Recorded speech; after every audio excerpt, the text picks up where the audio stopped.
For 20 years, every business on earth has been chasing the same thing: 5 stars, the perfect score, the flawless little row of gold that's supposed to tell a customer, trust us because everybody loves us. Nothing ever goes wrong here. And it turns out the customer doesn't believe a word of it. Researchers at Northwestern University have been watching how people actually shop. And the rating that makes someone most likely to buy, according to their research, isn't 5 stars, it's lower. There's a sweet spot. And once you cross it, heading up toward perfect, people start to back away because somewhere along the line, we all learned that perfect doesn't mean good. Perfect means somebody might be hiding something. So today, the great review reversal. I'll tell you about the company that paid $4.2 million to bury the very thing that would have sold some more clothes. I'll also show you the number Northwestern put on perfection, and I'll make the case that the worst reviews you've got might be the most valuable thing you own. That's all coming up on Marginally Better. From the global headquarters of Johns& Taylor in beautiful New Jersey, it's Marginally Better. Here's your host, Joe Taylor Jr. We have built an entire economy on the star rating. We check it before we book a hotel, we buy a drill, pick a taco place, hire a plumber. That little number does an enormous amount of work. It stands in for trust that we used to get from knowing our neighbors or local salespeople. And because it carries that much weight, a lot of companies decided that the smart move was to make their number as close to perfect as possible by whatever means necessary. And that instinct is about to get a lot of those companies in trouble. Let's start with the research. Northwestern University's Spiegel Research Center studied how online ratings actually move buyers, drawing on a large pool of real review data. And they found that the likelihood someone buys a product peaks when its average rating sits between about 4 and 4.7 stars, not 5. After that peak, as the score climbs toward a perfect 5, purchases start to slide back down. Now, the researchers gave this a blunt phrase. A 5-star rating is, to the shopper, too good to be true. The presence of a few less than glowing reviews doesn't scare people off, it reassures them.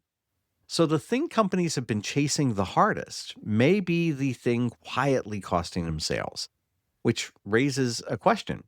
If perfect isn't what convinces people, what exactly have we all been optimizing for? Now, this isn't some subtle effect that only an economist can see. Shoppers will tell you outright. Power Reviews surveyed buyers about the ideal rating, the score that would actually make them comfortable hitting buy. And just 6% of folks in that survey said a perfect 5 out of 5 was what they needed to be able to make that purchase. The biggest group, 44%, said the sweet spot was somewhere between 4.5 and just under 5. And another 42% put it lower still, between 4 and 4.5.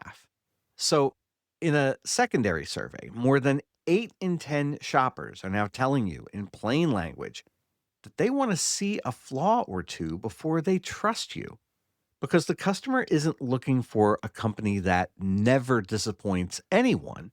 They've lived long enough to know that that company doesn't exist. They are looking for a company that's honest about what really happens. Now, part of why people got this skeptical is because they've been burned. The reviews themselves have become increasingly suspect. Pangram Labs, a firm that builds tools to detect machine-written text, they scanned about 30,000 reviews across Amazon's bestsellers, and they estimated about 3% were written by AI. Now, that's a detection estimate, not a confession, but one finding fits everything else that we're talking about today. Those AI written reviews were far more likely to hand out a perfect 5 stars. About 3/4 of them did, versus roughly 6 in 10 of the human reviews. The fakes gravitate toward perfect, and the people don't. And shoppers can feel it. Bizarre Voice, which runs reviews for thousands of major retailers, found in its 2025 shopper survey that the single most common frustration in the entire buying journey, ahead of price, ahead of shipping, was just trying to figure out whether the reviews are real. The tool we built to create trust has become the thing trust.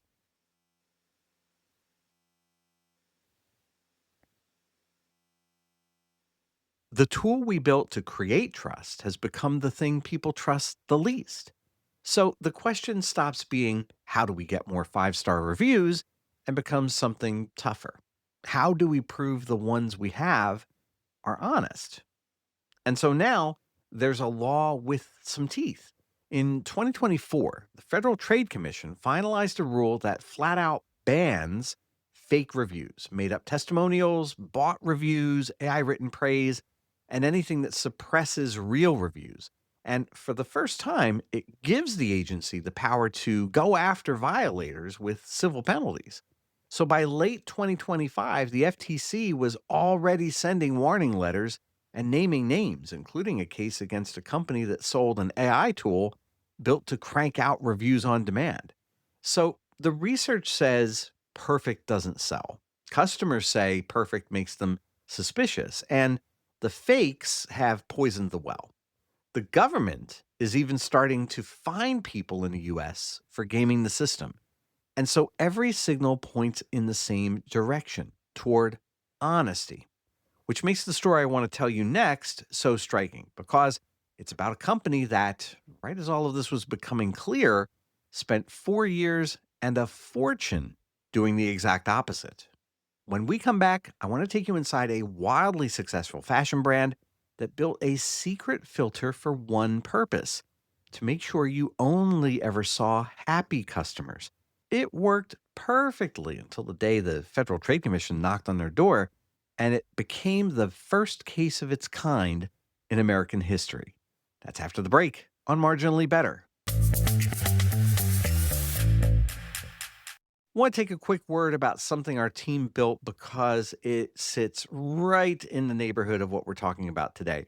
So, everything in that last segment comes down to one word: trust. And you can't add trust to your business at the end like a coat of paint. It has to be built into the thing itself. The way you handle a complaint, the way your site answers the question a customer's actually worried about, and whether your experience tells the truth about what they're likely to deal with. We call that trust architecture, and most companies end up building it by accident. So that's one reason why our team made something we're calling Experience Help Desk. This is not a course that you'll never finish. It's not a big agency retainer either. It's expert help from our team on demand. So you send over a question whenever it comes up. You send us a quick voice note, a short video, or even just a text, and you'll get a real answer back, usually within one business day. The should we even show our negative reviews questions is the developer quote reasonable questions, the I'm stuck between two designs and I could use a tiebreaker kind of questions. These are the ones a course can't answer and a meeting is too slow for. It's the kind of work that we've done with our retainer clients for over 10 years, and we're excited to try out this new way to engage with folks that need more occasional help. Members also get access to our full resource library. That's more than 30 guided playbooks across 9 areas of customer experience, plus a little 5-minute challenge we put together every Monday to keep the momentum going. So we're opening this up with a charter rate just for the first few members in the door. That rate is going to be locked in for as long as you remain a member. And if you've ever needed a second set of expert eyes and just had nowhere to send the question, this is for you. Come see it over at experiencehelpdesk.com. That's experiencehelpdesk.com. It's Marginally Better. I'm Joe Taylor Jr. Let's go back to around 2015 to one of the great business rockets of the last decade, Fashion Nova. Now, if you've never heard of this, I want you to picture this. It's a Los Angeles clothing company that figured out Instagram more than anyone else did at the time. And they would see a look on a celebrity one night, and they would have an affordable version of that look on their site within days. And then they would get it on top of hundreds of influencers and everyday customers who posted themselves wearing it. Now, the founder, this guy, Richard Seguin, built one of the most searched fashion brands on the planet at the time, largely out of a feed full of real people in real outfits. It was fast fashion, it was cheap, and it was enormous. And a business like that lives and dies on one thing: the look, the vibe, that sense when you land on a product page that everyone who bought this dress was thrilled with it. Their entire engine ran on aspiration. You should want to be the person in this photo. So now imagine you're running that company and the reviews start coming in. Most are good, but some aren't, because this happens to everybody in fast fashion at some point. People start saying the fabric's thinner than it looked, or the fit runs a little small, the color's off. Now, ordinary, honest, 3-star reviews, the kind every clothing company on earth collects at some point. And they're landing right in the middle of a gleaming, aspirational storefront. So, if this is you, you hit a fork in the road like this. You can decide that you're going to let it show, or you can decide that you want it to disappear. Fashion Nova made a choice, and the tool to carry that out was already sitting in their shopping cart, so to speak. Now, the FTC would later lay out how all of this worked, and the design is kind of elegant in how plainly dishonest it ended up being. Fashion Nova used a third party review system to manage what showed up on its product pages. And they set it so that 4-star and 5-star reviews posted automatically, straight to the site, no human needed. Anything lower, 3 stars, 2 stars, 1 star, those reviews got held back, routed into a queue, held for approval. And then, according to the government, nobody ever approved them. So from late 2015 up until about November 19, over a course of 4 years, hundreds of thousands of lower rated reviews just sat there, written by real people about real products, but shown to no one. The storefront stayed sunny. Every page looked like everybody loved everything. And now the part that turns this from just what would have been a boring compliance story into something almost tragic. While Fashion Nova was burying those imperfect reviews, the research was landing in public.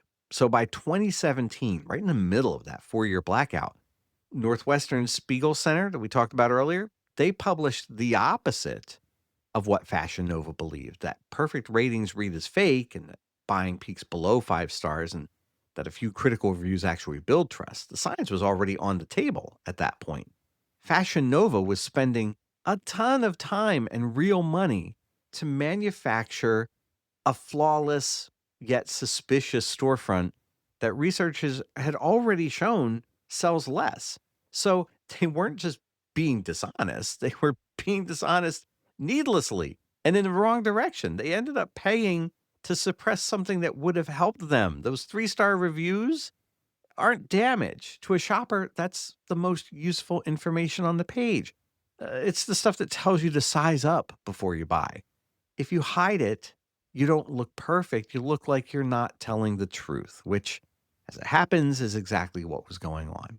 And a thing that big, hiding that much for that long, eventually somebody notices. So in January of 2022, the Federal Trade Commission brought down the hammer. Fashion Nova agreed to pay $4.2 million to settle the charges. And the detail that matters most, the one that put this episode in history books, the FTC said this was its first ever case against the company for hiding negative reviews. Now, after 2 decades of online reviews, Fashion Nova earned the distinction of becoming the cautionary tale, the example the government chose to make. The settlement didn't just take their money, it changed the rules of their storefront. Fashion Nova was ordered to post all of its reviews, the critical ones included, the only exceptions being things like obscene or off topic content. The filter had to come off. The 3-star reality their customers had been writing for years finally had to show up on the page.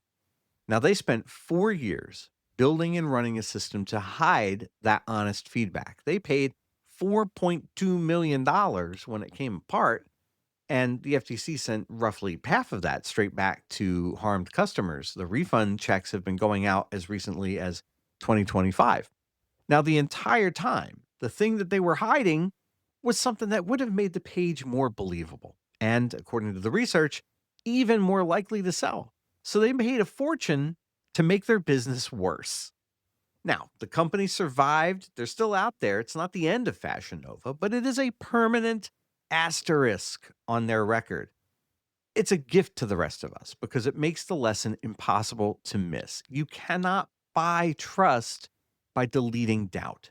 The moment you scrub away every imperfection, you haven't removed the customer's hesitation. You've just removed their reason to believe you.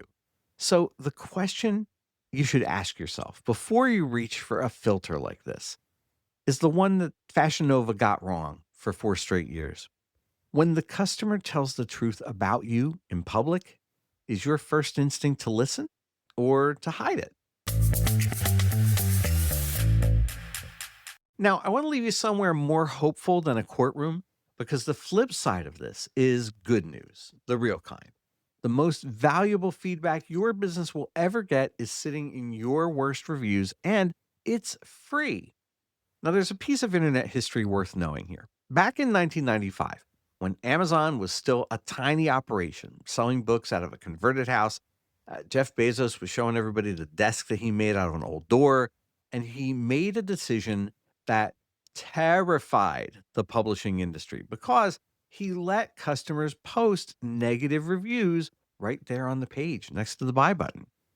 Somebody wrote him an angry letter. It probably wasn't the only one, but the one that we hear about is the gist was, you don't understand your own business. You make money when you sell things. So why are you letting people trash these products?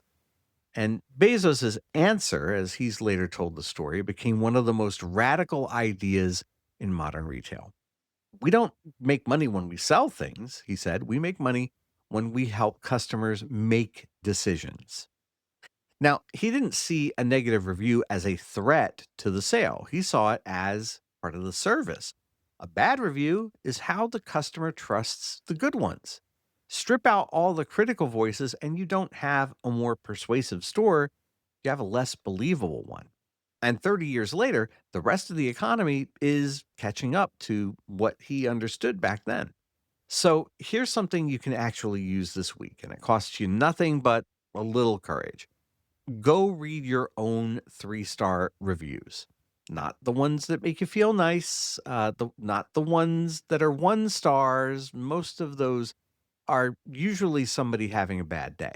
Look for the 3 stars, the people who basically like your stuff, but then hit something that bugged them. Those are some of the most honest signals you will ever get about your own business, written by people with no reason to flatter you, but no axe to grind. In net promoter terms, we would call these folks the neutral. They're not necessarily a promoter, they're not necessarily a detractor. They are just telling you for free what they saw and what you need to fix. And when you find a fair criticism out in public, you don't have to reach for a hammer. Just answer the criticism. A thoughtful reply under a critical review will do way more for the next shopper than 100 glowing reviews, because your reply shows them what you're actually like when something goes wrong. And that's the only thing any of us really want to know before we hand over our money. Now, that's our show for this week. If you take one thing with you this week, take this. Trust was never the absence of flaws. It's what you do with them out in the open. The perfect storefront isn't the convincing one. The honest one is. And building that kind of honesty into your business on purpose, into your website, into your reviews, into the way that you handle the moment something goes wrong, that is hard to do from the inside because you're too close to see it. Now, if today's got you wanting a second set of expert eyes on your business, that's exactly what we built the Experience Help Desk for. You can find us at experiencehelpdesk.com. And in the meantime, thanks for listening to Marginally Better. If you liked what you heard, do us a favor and leave us a review on Apple Podcasts. And after listening today, we'll be honest, a 4-star review with a note about what we could do better helps us more than a perfect score even could. Okay? We practice what we preach around here.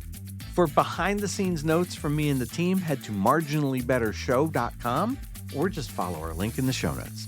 Marginally Better is a Califrax radio production. Our producer is Nicole Hubbard, with research by Connie Evans. I'm Joe Taylor Jr.